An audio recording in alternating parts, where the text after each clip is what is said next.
Hi everybody, welcome back to my channel and welcome to the next episode of Supernatural. If you're just here for the reaction, you might want to skip forward a little bit down below because I'm going to have a little bit of a chat first and then go into the reaction. The reason I kind of want to chat is I want to address a couple of things. Primarily my ear, which you probably noticed it looks a bit different. I'll get to that. What I kind of like about these reactions and what I kind of want to do on my channel is I want you guys to know who I am. So like when I watch other people's reactions, not everybody, but there's some reactors that I enjoy their content, but I don't know anything about them. So like that's why I like to talk about what's going on with my life, my job, or my health and stuff, so that you guys kind of get to know me as well, and we can kind of go on this sort of journey together, I suppose. And because some of my favorite YouTubers, they kind of talk about their lives more and what's going on with their lives and kind of address all that kind of stuff. And I feel like, especially when I'm having a bad day or feeling a bit low, sometimes it's nice to kind of just watch someone else's life for a bit, if that makes any sort of sense. So my ear. It looks like it's just tissue paper, but it's not. So essentially, about a year ago, near enough a year ago, my ear started to swell up. So on this ear, it was a bit about this area of the ear on the inside. It just kind of like ballooned out, but on this ear. And I was at the Christie for my cancer checkup. There's a video on my channel talking about that.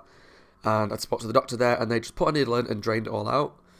And said, not sure what's happened. It normally is caused by like an injury, so like rugby players, boxers might get it a lot, or if you've been like punched inside the head, which I've not, that I know of, unless I did it to myself in my sleep. And so yeah, he drained it, and then for about 8 months or so, there's been no problems whatsoever. And then a few weeks ago, it started to come back. On some of my videos, you may notice it if you look hard enough. I do film a lot of this out of order. Some stuff I film in advance, so you might notice it on some future videos. But some things I film out of order because I like to film what I'm in the mood for. So if I'm ready to record and the next one on my schedule to go live is, say, an episode of The 100 or Supernatural, and I'm not in the mood for that, I'll watch something that I'm in the mood for because I want to watch something that I'm probably going to enjoy. I want to put my all into watching it, enjoy it as much as I can, and for your sake as well. If I'm not in the mood for it, it's going to come across when I'm watching it that I'm just like going through the motions almost. So I do film a lot of stuff out of order for that reason. Anyway, my ear started to swell up again a couple of weeks ago. I went to the walk-in centre at the hospital and said, this is what's happened, it's happening again. They drained it out again and said, because it's happened twice over the space of about a year, there's nothing we're going to do right now. What we'll do is just see if it happens again and then we'll address it then. So within 5 days of going to the hospital, it was back to full again. Like, it was really swollen, really painful. And it kind of felt, it started off feeling kind of spongy, I guess, spongy texture when you pressed on it. And it gets quite hard and painful. So anyway, this is a stint. So what happened, I'm not going to go right close to the camera because you don't want to see my face in that much detail. And I can't get my hair cut because of this, so I'm a bit of a mess right now. But essentially what it is they've put stuff through my ear a couple of times. And like when you get like a cast for your arm to hold it into place so the bone can mend, it's essentially the same thing for cartilage. So there's like plastic on each side, like kind of like plasticky stuff, and there's stuff that goes through my ear, and it's been tightened up and pulled tight so that it's holding my cartilage in place. Because what they seem to think it is a break in the cartilage. Don't know why it's happened, but it's essentially leaking fluid into my ear, which is what's causing it to swell. So I just wanted to address it. Not that you needed to know, you probably don't care, but I thought I can't go on. I need to record because I've got some time off work. I'm gonna have this for a while, and I want to record. And I can't just go online. I can't just record with this in my ear and not address it because it's a bit stupid. But yeah, so it's just holding my ear in place. Hopefully that's sorted the problem. But yes, it's very painful. And having it put in was very painful. Because essentially they were like, it's like having your ear pierced a few times, but more intense. So I know from having this one done that it can hurt. But yeah, it was painful. And a bit of a freak out at the hospital. But hey, hopefully that'll solve the problem. I'll keep you updated. That's what I know of my Supernatural reactions because they're like the most popular ones on my show, on my channel. These are ones that kind of give you my life updates because I'm hoping you enjoy it. I don't know. If not, you'll probably skip this. Back to Supernatural. Last episode was Shadow, which was really fun. Not the best episode of the entire show. Like the monster itself, the shadow things was interesting visually, but kind of didn't really go anywhere. The most important part really was Meg and the dad. I loved Meg. She was great. Glad that they know she's now a villain, and I really enjoyed her on the show. Sorry, my computer's doing something weird. Yeah, loved her on the show. It was interesting to see the dad, although I do fully agree that if you take all the dad scenes out of the episode, nothing different would have happened. So it was a shame that he got brought back for something that was kind of insignificant. I'm excited to see more of Meg. This episode's called Hell House. I know there's a horror movie series called Hell House or Hell House LLC. I've never watched it. I don't know anything about them. I just know that they exist. Yeah, so I have a feeling this episode is going to be maybe just like a classic haunted house story. We've not had any of those yet. We had The Asylum, which was like a classic haunted asylum. So this might be a haunted house. But yeah, I think I've talked for long enough at the beginning of this. You're probably a bit bored now if you've not already skipped. So let's jump into the episode to find out what it's about. There we go. How'd you find this place anyway, Thurston? My cousin told me about it. It looks like a haunted house to me. So not going in there. Yeah. Wusses. Are there any other parts I can hold? Ew. Shut up, you loser. Oh, come on. What? It's interesting though, 'cause it's a very cliche start, which I enjoy. Like, group of people find this famous haunted place. Girl doesn't want to go inside, she's scared, but the guys kind of force her in. Look at all this stuff. Come on. It's this way. They say that it lives in the root cellar. Goes after girls. Always girls. What lives in the root cellar? Strings them up. They say? Who's they? Where'd you hear this crap? Told you, my cousin. And where's she here? Typical. So what's going to happen? What? What's that noise? What? What is it?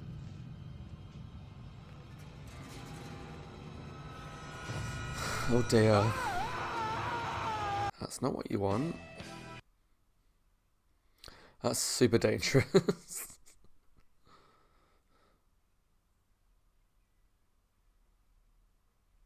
Pay attention to the road, Dean, come on.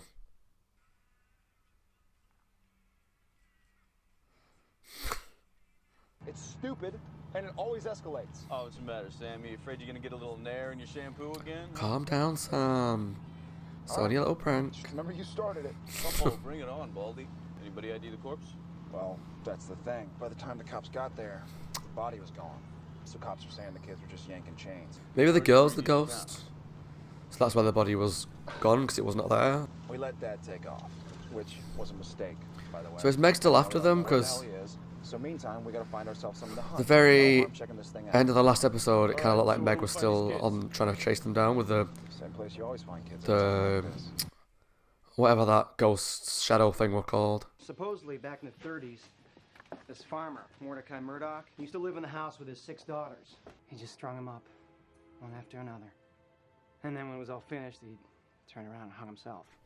Delightful man. Now they say that his spirit is trapped in the house forever. But where'd you hear all this? My cousin Dana told me. So it's like a cousin of a cousin of a cousin that's told them. You gotta realize, I didn't believe this for a second. But now you do. I don't know what the hell to think, man. It is just so far I'll tell you exactly what I told the a police. very generic house haunting story, but I mean that in a good way. This was not a Like it's just a cliche, I swear to God, I which don't wanna means go there's anywhere probably near going to that be house ever again, some twists okay? on the tail at some point, or even if it is just a general Thanks. bog standard. Thousands of horror movies have covered it. A haunted house. That's fine by me. Like it's still fun, so I enjoy them. No. I have. Oh, in Dad's journal, by any chance? I hope not, because everything's in that bloody journal. Something ooky spooky's gonna happen soon.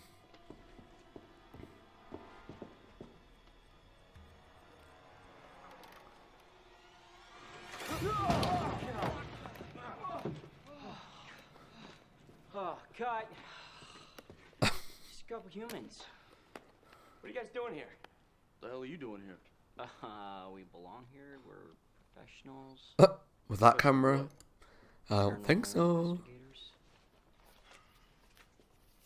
There you go. Take a look at that, boys. Oh, you gotta be They kind of remind me of, if I played Resident Evil 7, Ed Zedmore and there's Frank Spangler. a TV show they're filming on that. It's quite Zedmore.com. funny. You guys run that website. Yeah. If you guys don't mind, we're trying to conduct a serious scientific investigation here. These two look familiar though. and we saw a vase fall right off the table by itself. Oh, Well, we didn't spooky. actually, actually see it, but we heard it. And something like that, it changes you. I like these two. They're funny. Go. Let them get back. What's the betting that they're going to come across something actual, proper supernatural? We smoked. Gave me the giggles. I don't mean somebody. I mean these two guys. That are, now's the time when something scary happens to make them come back and investigate. God, that made me jump. Oh. What the? Fuck you, Sam. That made me jump. Which means you either have to go grab a jar from Mordecai's cellar and bring it back, or... A jar? What kind of weird, specific thing is that to ask for? I want a jar from his cellar. I mean, I know in the UK a lot of us don't have cellars, but what if there's no jars in there? Just grab a jar and get out of there. Oh, hello.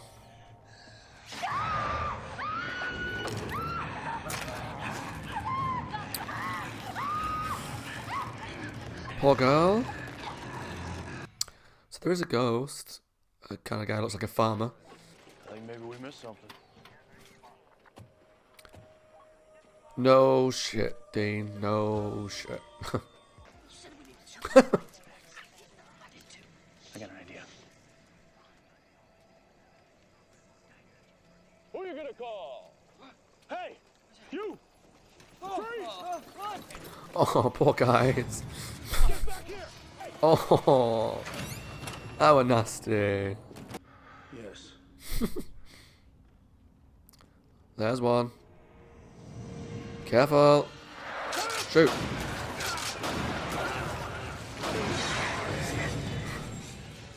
What the hell kind of spear is immune to rock salt? Oh shit. Oh, the jars. These two. They got away from the police though, so they can't be that bad. We should just go. No. Would John Edward go? Get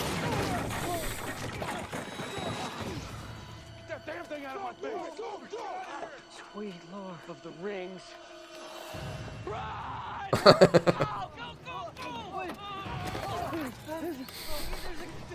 Oh, poor guys. Someone added a new post into the Hellhound site. Listen to this.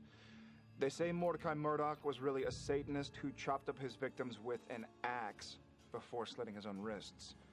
Now he's imprisoned in the house for eternity. Are they writing the story somehow? Like the pulse happened and then it changes MO? Is there anything there? Like he told the story about the girl hanging herself. And the girl hung herself. There was a girl in the basement. But that disappeared and the MO changed. Craig? Oh, and the symbol's on an album cover. You know, I By any couldn't figure out chance? what that symbol was, and then I realized it doesn't mean anything. So he's started this whole thing. It's the logo for Blue Oyster Cult. Now, why don't you tell us about that house? Without lying through your ass. He summoned something, creating some sort of entity. Short of this abandoned dump I found. We thought it'd be funny if we made it look like it was haunted. So we painted symbols on the walls. Some from some albums, some from some of Dana's theology textbooks. This really reminds me of. I mean, I thought it was funny at first, but Have you ever watched the movie Cry Wolf? that girl's dead. That's essentially about a similar sort of thing. So there's a school where these kids create I mean, this fake serial killer we blew the online, whole thing up. and then it starts happening for real. I think I might have a theory about what's going on. Oh yeah? Yeah, a Tibetan thought form. Yeah, no, I know what a tulpa is. And once you get dressed, we'll grab some Sweet Jesus. Oh.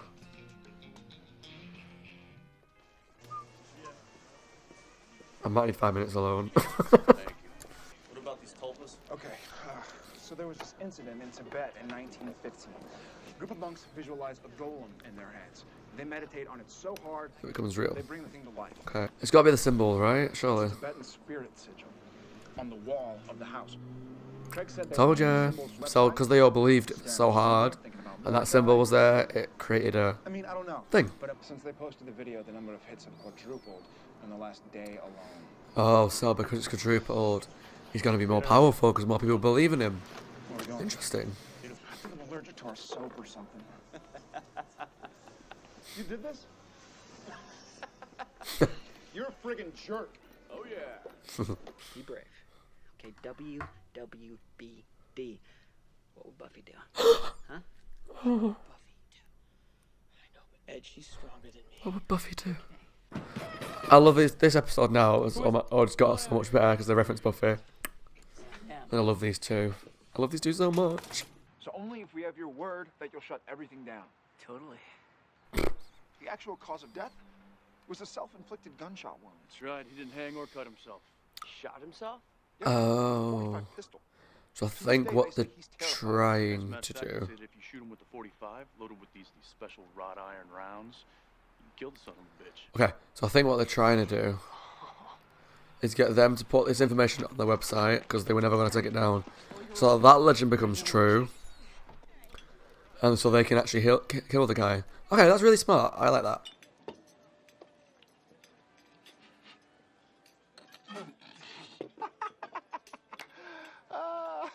You didn't. Oh, I did. It's nice to see like a more playful side to both of them because they're both such serious people. Sam more than Dean. Dean, whilst he's got an attitude on him, he likes to joke and a laugh and a flirt with the ladies. I heard something. Whereas Sam's the more serious one of the two, so it's nice to see them just playing pranks at each other and having a laugh and stuff. Oh, you think old Mordecai's home? I don't know. Me neither. I knew they would show up again because they can't keep away.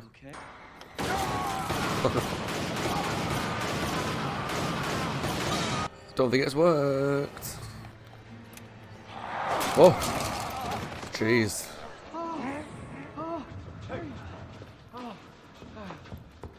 Didn't you guys post that BS story we gave you? Of course we did. Yeah, but then our server crashed.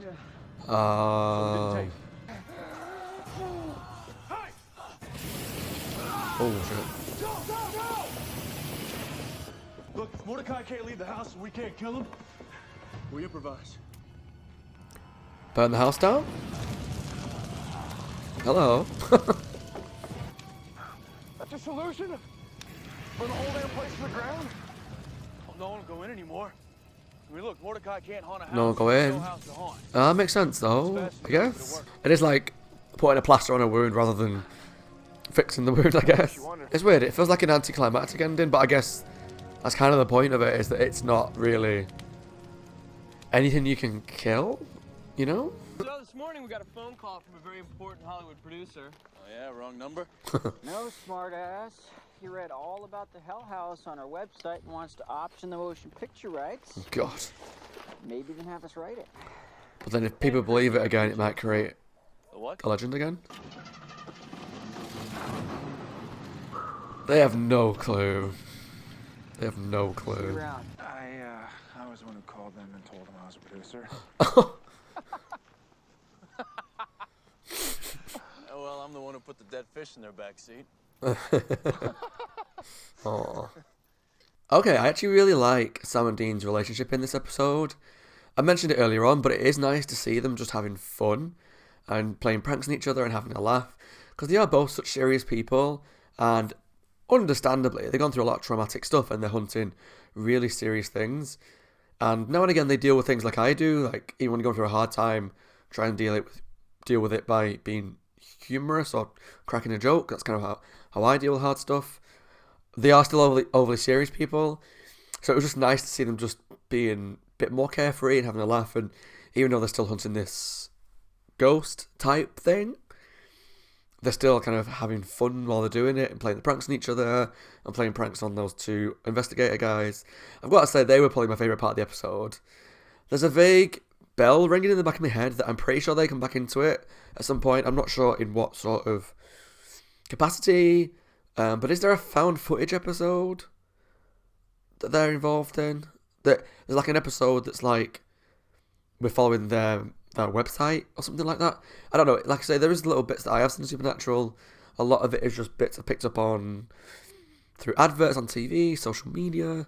So I know like there's some episodes, like there's a Scooby-Doo episode, and I know there's some comedy episodes, and there's a black and white episode, but I don't really know storylines and stuff, so yeah. But they were really fun. It was nice to see that they were like these really bad investigators contrasted with Sam and Dean, who are like obviously really good at what they do, and they had such belief that they knew what they were doing and they were the experts, and that Sam and Dean were rubbish when it was the opposite. And they were lucky that Sam and Dean were there, because if they'd have kept investigating Hell House, which in turn they created a lot of the problem by the website and stuff, and they were alone with the dude, Mordecai, there's no way they would have survived. But because somebody was there to save them, they survived, but they don't acknowledge that. They kind of just say, oh, we were the experts, whatever, like, we knew what was going on. But they were kind of useless. They didn't have guns, they didn't have anything to save themselves. Mordecai would have sliced them up quite easily. But they were just fun. And whilst it wasn't overall a comedy episode, there was a lot of fun in it, like with them characters, contrasting with Sam and Dean, and the pranks and stuff. There was just elements of humour in it, which I enjoyed. And it was interesting as well, because of the end to Nightmare, where it kind of hinted that there's a relationship shift between Sam and Dean, where Dean's very cautious of Sam because of the visions and the telekinesis, which hasn't been mentioned since, which I'm guessing it's going to be one of those things that's mentioned in the big episodes about the main storyline, and this in between is going to be just ignored, because it wasn't mentioned in the Benders, wasn't really mentioned much in Shadow, maybe a little bit, I can't remember, and it wasn't mentioned in this episode. But yeah, because of that relationship that was changing, it's nice to see them just be nice together before inevitably something bad happens and it changes again. But yeah, so overall, like, the actual haunted house part started off really cliche, but in a good way. Like, I like horror films that are very cheesy, B-movie. You can switch off, get a pizza, get a couple of drinks, and watch just a crappy movie about some people investigating a haunted house, and inevitably bad things happen. I quite enjoyed that. But then there was a really nice twist that it wasn't really real, almost. Like, it only existed because people believed in these fake stories, which in turn created this legend, which in turn evolved through fake new bits about it, which I thought was a really interesting take on it. And if the server hadn't crashed and Sam and Dean's story got out there, their solution could have worked. So that's why it was kind of weirdly anticlimactic that they just burned the house down and that's it. It makes sense, because if there's no house to haunt and there's no symbol there, then the legend can't exist until someone paints that sign somewhere else and the cycle starts again. So that makes sense, but it was also, I think, intentionally anticlimactic that there's nothing we can really do. It's not real, it doesn't exist, it's just people's beliefs. We just need to kind of get rid of where it exists, where it can happen, and this symbol and stuff. So yeah, it's just a little kind of like bittersweet, the ending. But yeah, overall, I quite enjoyed the episode. I hope you enjoyed this episode, this reaction. Subscribe if you enjoyed it, and leave me some comments down below and let me know what you thought. As always, my name is Scott. I hope you guys are well and taking care of yourselves. There's some videos to my right. If you like my content, please check it out. Or please share it with your friends if you think they're going to enjoy it. You think you might know someone who likes Supernatural or reactions. Yeah, thanks for watching, guys. Take care, and I'll see you all in the next episode. Bye, guys.